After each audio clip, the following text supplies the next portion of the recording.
आरो बिथाङा लायनो मोनबा गेरान्टिखौ हजम खालामनो हायाखैनो नोंथाङा हजम खालामनो हा रायजोफोराथ' नों मोजांखौनो मोनदोंना हाग्रामा सारखौ इलेक्सननि सिगां जि प्रमिस होदों बेखिनि खामानिखौथ' दा सानफा एफा मावगासिनोखा प्रमद बर' बिथाङासो 420टा जे भिसिडिसि सेक्रेटारिनि जि साख्रिखौ इलिगेलाव होदों बेखौथ' रायजो राजाया नुयै गैयाना इएम फेरेंगानि फिसाजोआ बोरै फरेस्टआव साख्रि मोनखो नोंथाङा बेनि फिननायखौ होलाय ना खारनोनो हागौमोन ना बे संग्राम खालामग्रा ना बबेबा नों अर्गानाइजेशनजों ना नों जरित जानानै दंमोन बोरै मोनखो रंगुर मोनसे बिथांखौ आं मोनसे सिगनेल होनो नागिरदों नोंथाङा जुदि बे 420 जन मानसिनि केरियारखौ जुदि धंस खालामोब्ला नोंथाङा सानसेबाबो बिनि फिथाइखौ बिथांमोननि बिमा बिफा बिथांमोननि नखरनि बिथांमोननि जितु सेक्रिफाइसनि भेलु बिनि फिथाइखौ बिनि पापखौ नोंथाङा सानसेबाबो भुगिनांगोन खुलुमबाय रायजोफोर गिबिसिन थारफि थांखिब्ल इउटुब चेनेलनिफ्राय रायजो राजा बयनिसिमबो दिनैनि फुंबिलिनि गोजोननाय बावहरनाय जाबाय सिगां रायजोफोर नोंसोरजों रायज्लायनो थाखाय दिनैबो आङो आरोबाव माखासे मोननैसो भिडिअखौहाय लानानै फैनाय जादों दिनैनि भिडिअआ ओरैबायदि इन्टारेस्टिं जोङो नैबे मोननै भिडिअ मोनसेया जाहैबाय रंगुल बर'नि आरो गुबुन मोनसेया जाहैबाय नैबे बिपिएफ पार्टिनि सानसुमा रामसियारि दा गिबियाव इन्ट्र'आवहाय आं नोंसोरनोहाय ससे दिन्थिनानै होखाबाय दा बिसोर सानैनि गेजेरावहायनो मा नांलायदों बिनि सायाव जोङो माखासे बाथ्रा सावरायलायगोन नोंथांमोना नायदो नैबे मोननै भिडिअखौहाय रंगुल बर' आरो सानसुमा रामसियारि इउपिपिएल बिपिएफ पार्टि बिसोर सानैजों ओरैबायदि नांज्लायलायदों आङो बेखौहाय नुनो मोनदों नाथाय आलदा माबावदै निउस चेनेलावहाय बिथांमोना बेयो बेखौ बुंलाय बैयो बेखौ बुंलाय बेफोरबायदि नांज्लायलायनाय जोङो नुनो मोनदों दा बेनि बेलायावहाय आङो रंगुल बर'निखौबो कमप्लिट भिडिअखौ नायदों रंगुल बर'आ मा गोरोन्थि बुंदों जेबो बेयावहाय गोरोन्थि गैया रायजोफोर हा रंगुल बर'आ जाखिनि बाथ्रा बुंदों बिथाङा साख्रि होनो हायैनि थाखाय माखासे बाथ्रा बुंदों थांनाय इउपिपिएलनि समाव 3.5 बोसोरावनो साख्रिखौहाय थिसननानै होदों नंगौ बयबो मिथिगौ दा बे साख्रिखौहाय सानसुमा रामसियारिया इलिगेल होननानै बुंबाय थादों आरो जुदि इलिगेलब्ला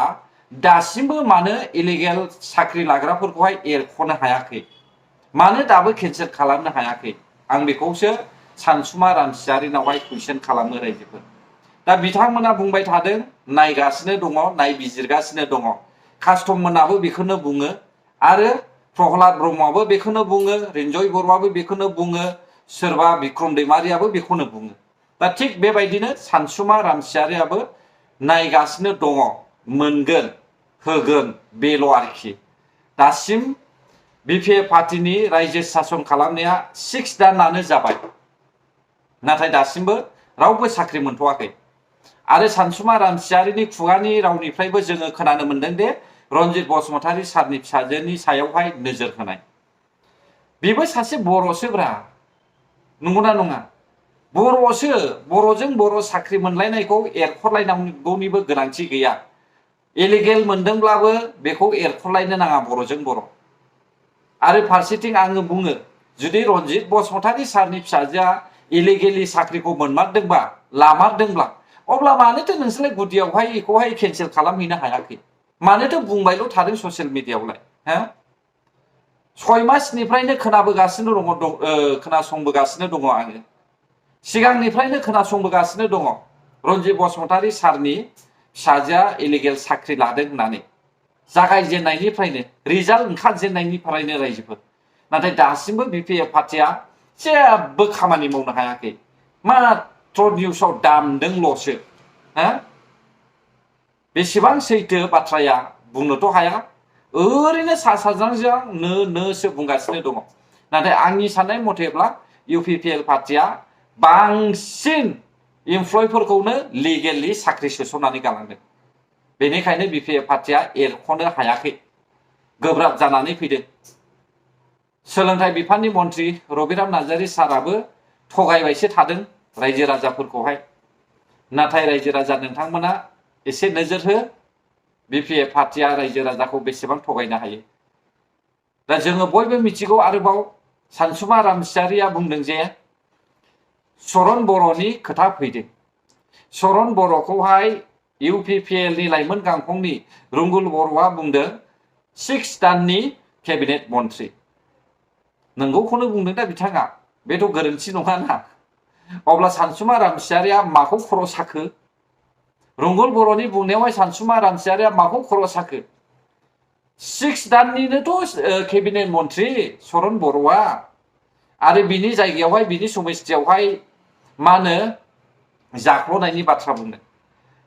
जाख्ल'यिखौथ' बेखौथ' आं मिथिला नाथाय आङो खोनानाय मथेब्ला सरन बर'नि एरियानि मानसिफ्रानो बुंदों सरन बर'आ एथ' मासावनो एथ' जाख्ल'बाय होननानैहाय जोङो खोनानो मोनदों कौटि रां जाख्ल'नायनि बाथ्रा बुंदों अब्ला बेफोरखौहाय मोनथिनानै लाजिनाय मोनाखै खोमा ना सानसुमा रामसियारिया आरो बिथाङा बुंदों मासबाद ओनसोलावहाय जोंब्लावजोब्बाय माबायदि जोंब्लावखो बिटिआरआव रायजोफोर माखौ जोंब्लावनाय होननानै बुङो जाय जायगायावहाय गादलायनोनो हायानो थाया गासैबो इन्डास्ट्रिजों बुंफबनाय बिल्डिं कि बिल्डिं ब्लेक टप गोजा जायगाया बेखौसो जोंब्लावनाय होनो सानसुमा रामसियारि मिथिबायना एसेबां डिग्री फरायदोंना फरायाखै आं मिथिया कलेज फरायदों नोंथाङा कलेज फरायनानैहाय नोङो डिग्री लासेयावबो जुदि जोंब्लावनायखौहाय बेबायदि गामियावहायनि ओरैनो हारां हाथां मानो खासा रडखौहाय नुनानैनो जोंब्लावनाय होननानै बुङोब्ला बेखौ दैखरनि एम्बु होनो बेनिखायनो देश बिदेशावबो एसे बेरायनानै नायनांगौ माबायदिखौ जोंब्लावनाय होनो जोंनि भारतआवनो दिनैसिमबो जोंब्लावाखै मोनथिबाय दा बुंनो थाङोब्ला अब्ला नोंनि मासबादाव माबोरै जोंब्लावखो हा रायजोफोर हयथ' जानो हागौ सानसुमा रामसियारिनि उदैयावल' जोंब्लावदों बियो मिथिबाय दा बिनि थाखायल' जोंब्लावदों नाथाय गुबुननि थाखाय जोंब्लावाखै एकदमबारे नंथारै बाथारै बाथ्रा मानो बुङो आरो आं बुंबावगोन सानसुमा रामसियारिखौनो बिथाङा बुंदों जे BPF पार्टियावहाय गाव हारसिंनो दानो हानायनि आयेन दङ BPF आ आयेन बानायनो हानाय गोहो दङ नोंथांमोनहा जुदि आयेन बानायनो हानाय गोहो दंमोनब्ला अब्ला बे ST खौहाय फाननो हानायखौसो आयेन बानायदों नामा हा फाटा होनो हानाय इलिगेलि हाबसननायफोरनोहाय हा होनायनिसो नोंथांमोना आयेन बानायदों नामा जेराव नोंथांमोना हा फाटा जासिदों ST जासिदों हा आरो नोंथाङा मोनसे बाथ्राखौ बुंबावदों थांनाय समाव UPPL पार्टिया 16था डिपार्टमेन्टखौ फानहरबायमोन हा दिनैहाय BPF पार्टिया बेखौ बायनानै लाबोफिनबाय ना मा बेलाय 16था डिपार्टमेन्टआ BPF पार्टि फैनानैहाय मा अबस्था जाफैदों 16था डिपार्टमेन्ट बे क'क्राझारावहाय दारि गोलावफोरजों दावराव जानाय बेबो 16था डिपार्टमेन्टआवहाय बाहागो गोलैयो आरो कारायगावआवहाय बुख्रुबलायनाय बेबो 16था डिपार्टमेन्टआवहाय बाहागो गोलैयो ना सानसुमा रामसियारि नोंथां 16था डिपार्टमेन्टआ बेनो नामा सावथालजों बर'जोंहाय नायगार गाग्लि बुथार जानायानो 16था डिपार्टमेन्ट नामा हा असान्ति थासारि दिनैनि समावहाय लामा ससे थाबायब्लानो नायलायनो हायै बखिलायनाय मेहेरलायनाय बेनो नामा 16था डिपार्टमेन्टआ आरो 16था डिपार्टमेन्टआ बे मा होनना बुङो मेलायावहाय जौ जुवा गेलेग्रा आरो मेला फाथिग्राफोरनि थाखाय लाइसेन्स होनायानो 16था डिपार्टमेन्ट नामा सानसुमा रामसियारि नोंथां जों लाजिनाय मोनदोंलै नोंथांमोन बेबायदि बाथ्रा बुंनायखौहाय मिथिबायना फैसा मोनदों होननानैहाय जानला मोनला ससियेल मिडियायावहाय खुगा दामब्लानो जाया मिथिबाय रायजोआबो नायगासिनो दङ बेखौसो बुङो अब्ला 16था डिपार्टमेन्ट आरो नों बुंबावदों UPPL नि CM प्रमद बर'आबो ST जासिदों बेबो ST होजानो लुबैदों बबेयावहाय फोरमान दङ बुंलाय बबेयाव फोरमान दङ आबसु आरो UPPL नि लिडारफोरनिफ्राय सानसुमा रामसियारि नोंथाङा फिननाय हो माब्ला खोनानाय नोङो ST जासिनाय फिननाय होलाय नोंसिनि BPF नि CM मिस्टार महिलारि साहाब बायदि मिटिंआव थांनानै रायजो राजाफोरनि सिगाङाव माइक्र'फन लानानैहाय ST लागेना माथि फाटा लागे होननानै बुंफेराखै माब्लाबाबो खुगाजों बुंफेराखै जाय मानसिनि गोसोआवहाय हारिनि थाखाय साननाय दङ बे मानसिया माब्लाबाबो खुगा बेखेवनानैहाय क्लियारलि रायजो राजाफोरनि सिगाङाव बुङा आरो मोनसे बाथ्राया क्लियार सानसेखालि इउपिपिएल नि सीएमआ चिरां जिल्लानि बेंटल ओनसोलावहाय बिथाङा एसटि नि बाथ्राखौहाय रायखांदों एसटि आवहाय आं माब्लाबाबो सापर्ट खालामा होननानैहाय बिथाङा जोङो खोनानो मोनदों अब्ला खोनाबायना रायजोफोर जेब्लानाखि इउपिपिएल नि सीएमआ एसटि आव सापर्ट गैया होननानै बुंदों एसटि होनांगौब्ला नांगौब्ला पलिटिक्स केरियारखौनो गारगोन होननानैबो बुंदों बियो अब्ला बे समावहाय मा नोंथाङा खोनासङाखैमोन नामा खोनाफनाङाखै नामा नोंथाङा नाथाय नोंथांमोननि जे गुरु बीपीएफ नि सीएम बियो माटी पाता लागे ना एसटी लागे माटी पाता आगत लागे ना एसटी आगत लागे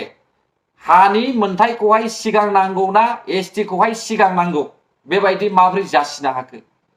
अब्ला जों साननांगोन बीपीएफ नि गाव हारसिं आयेन दानो हानाया बे एसटी फाननायानो मिथिबायना